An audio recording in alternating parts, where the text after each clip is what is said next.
السلام علیکم، دنیا نیوز کے ساتھ میں ہوں عمران یوسف۔ ہیڈلائنز اب جان چکے ہیں۔ بلیٹن کے آغاز میں خبر یہ ہے کہ سانحہ 9 مئی سپریم کورٹ میں جوڈیشل کمیشن کی تشکیل کے لیے درخواست سماعت کے لیے مقرر۔ جسٹس امین الدین کی سربراہی میں 7 رکنی آئینی بینچ 10 دسمبر کو سماعت کرے گا۔ بانی پی ٹی آئی توہین عدالت کیس بھی سماعت کے لیے مقرر۔ حکومت نے 25 مئی کے عدالتی احکامات کی خلاف ورزی پر توہین عدالت کی درخواست دائر کی تھی۔ پی ٹی آئی رہنماؤں کے خلاف اندراج مقدمات کے خلاف درخواست سماعت کے لیے مقرر۔ 8 فروری کے انتخابات میں دھاندلی کے خلاف بانی پی ٹی آئی کی درخواست پر 11 دسمبر کو سماعت ہوگی۔ فون ٹیپ کرنے کا 28 سالہ پرانا مقدمہ بھی سماعت کے لیے مقرر۔ جسٹس امین الدین کی سربراہی میں 7 رکنی آئینی بینچ 11 دسمبر کو سماعت کرے گا۔ صحافی ارشد شریف قتل از خود نوٹس کیس بھی سماعت کے لیے مقرر۔ جسٹس امین الدین خان نے از خود نوٹس کی سماعت کے لیے 7 رکنی آئینی بینچ تشکیل دے دیا۔ سپریم کورٹ کا آئینی بینچ 9 دسمبر کو ارشد شریف از خود نوٹس کی سماعت کرے گا۔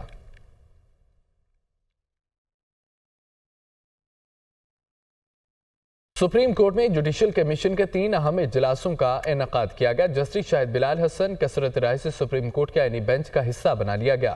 چاروں ہائی کورٹس میں ایڈیشنل ججز کی تعیناتیوں کا معاملہ 21 دسمبر تک مؤخر کر دیا گیا۔ رپورٹ دیکھیے۔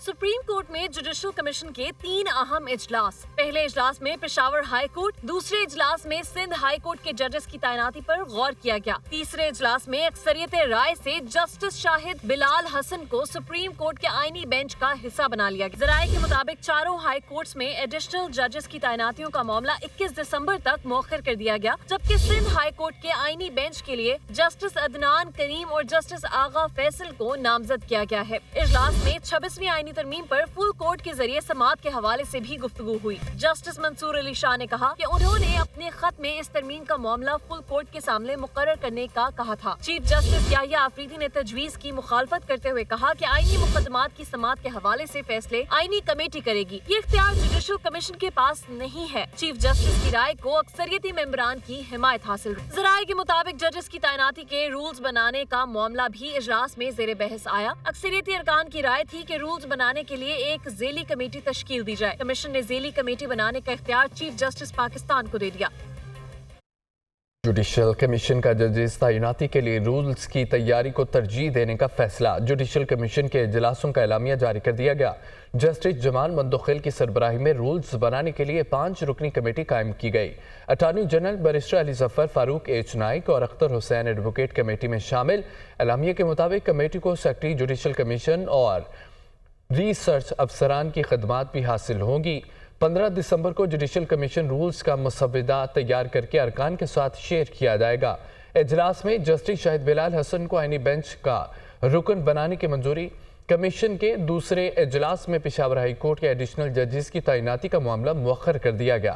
سندھ ہائی کورٹ میں ایڈیشنل ججز کی تعیناتی بھی 21 دسمبر تک مؤخر کر دی گئی۔ جسٹس عدنان الکریم اور جسٹس آغا فیصل کو سندھ ہائی کورٹ آئینی بینچ کا رکن تعینات کرنے کی منظوری دی گئی۔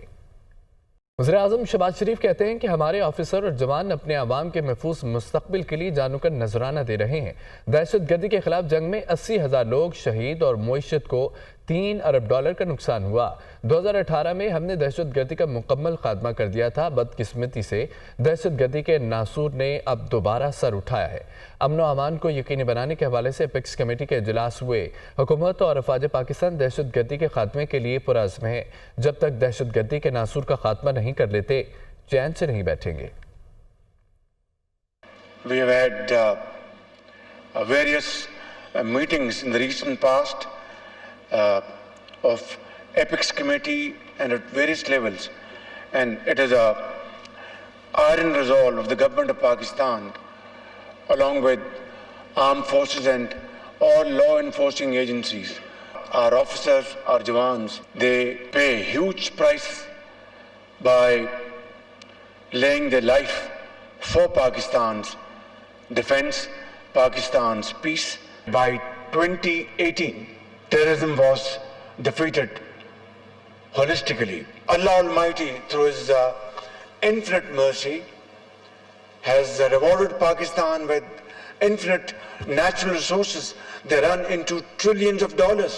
And yet, today, we are hugely undermined by huge borrowings, loans. شام میں بشار الاسد کا اقتدار خطرے سے دوچار ہے، مسلح گروپوں کی پیش قدمی بھی جاری ہے۔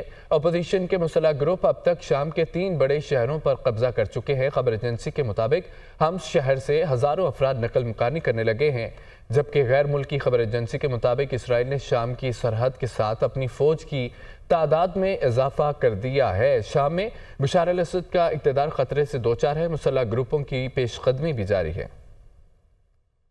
روس کا اپنے جدید ہائبرڈ سونک اور شنگ میزائل بیلاروس میں لگانے کا اعلان۔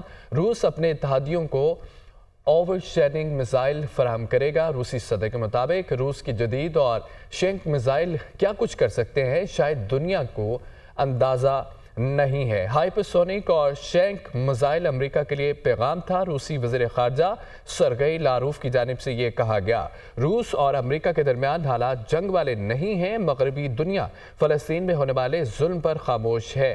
امریکہ یوکرین کو ہتھیار فراہم کرتا ہے اور فوجی مدد کرتا ہے۔ رہنما تحریک انصاف شیر افضل مروت کہتے ہیں کہ ابھی سول نافرمانی اور ترسیلات زر نہ بھیجنے کا کوئی حتمی فیصلہ نہیں ہوا۔ پارٹی پالیسی کا اعلان پارٹی قیادت کو کرنا چاہیے، علیمہ خان کو نہیں۔ پروگرام ٹونائٹ سمر عباس میں گفتگو کرتے ہوئے انہوں نے یہ بھی کہا ہے کہ بانی پی ٹی آئی کے علاوہ کسی خاندان کے فرد کو پارٹی قائد نہیں مانتا۔ بیرسٹر گوہر علی خان اور علی امین گنڈاپور احتجاج میں بشرا بی بی کے ساتھ تھے۔ ابتدا سے آخر تک علی امین گنڈاپور اور عمر ایوب بشرا بی بی کے ساتھ تھے۔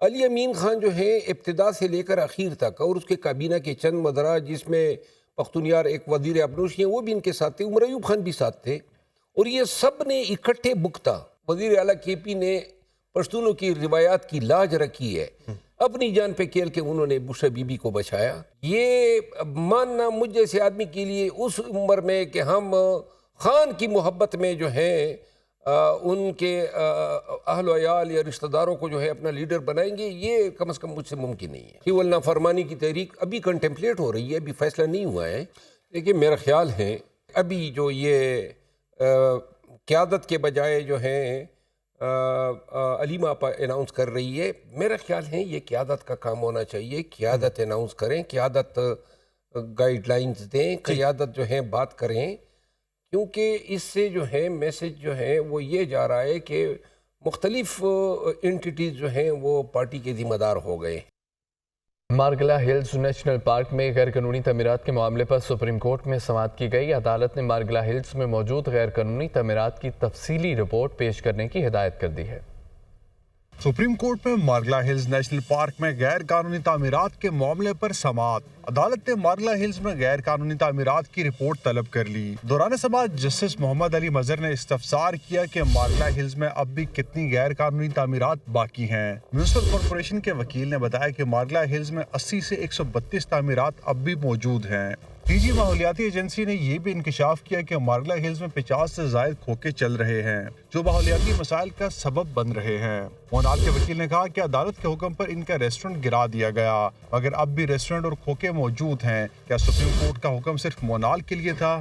جسٹس مندوخیل نے کہا کہ عدالت نے مارگلا ہلز میں تعمیرات کے حوالے سے اصول طے کر دیے ہیں، سی ڈی اے کو ان اصولوں کے مطابق عمل کرنا چاہیے۔ جسٹس مسرت ہلالی نے سی ڈی اے پر برہمی کا اظہار کرتے ہوئے کہا کہ ادارہ عدالتی احکامات کی خلاف ورزی کر رہا ہے۔ جسٹس نعیم اختر افغان نے کہا کہ مارگلا ہلز نیشنل پارک کی حفاظت کے لیے 1960 کے ماسٹر پلان کی پیروی ضروری ہے، لیکن اس میں سپریم کورٹ کی عمارت بھی شامل ہے۔ D G C D A نے وضاحت دی کہ عدالتی احکامات میں کھوکوں کو گرانے سے روکا گیا تھا۔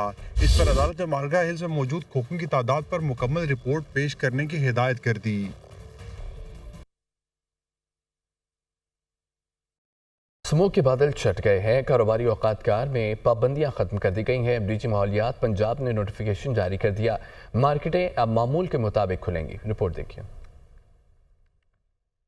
سموگ کی صورتحال بہتر ہونے کے بعد اہم فیصلہ، ڈی جی ماحولیات پنجاب عمران حامد شیخ نے پابندی ختم کرنے کا نوٹیفیکیشن جاری کر دیا۔ نوٹیفیکیشن میں لکھا ہے کہ اوقات کار کی پابندی کو واپس لیا جا رہا ہے۔ شاپس، مارکیٹس، شاپنگ مالز کو 8 بجے بند کرنے کی پابندی ختم کر دی گئی ہے۔ Hotels, restaurants, fast food chains پر بھی اوقات کار کی پابندی ختم کر دی گئی ہے۔ ہر طرح کی نمائش بھی معمول کے مطابق ہو سکے گی۔ لاہور اور ملتان میں مارکیٹس، شاپنگ مالز معمول کے مطابق کھلیں گے، ریسٹورینٹس بھی معمول کے مطابق کام کریں گے۔ ایئر کوالٹی انڈیکس میں بہتری کے پیش نظر اوقات کار کی پابندی ہٹانے کا فیصلہ کیا گیا۔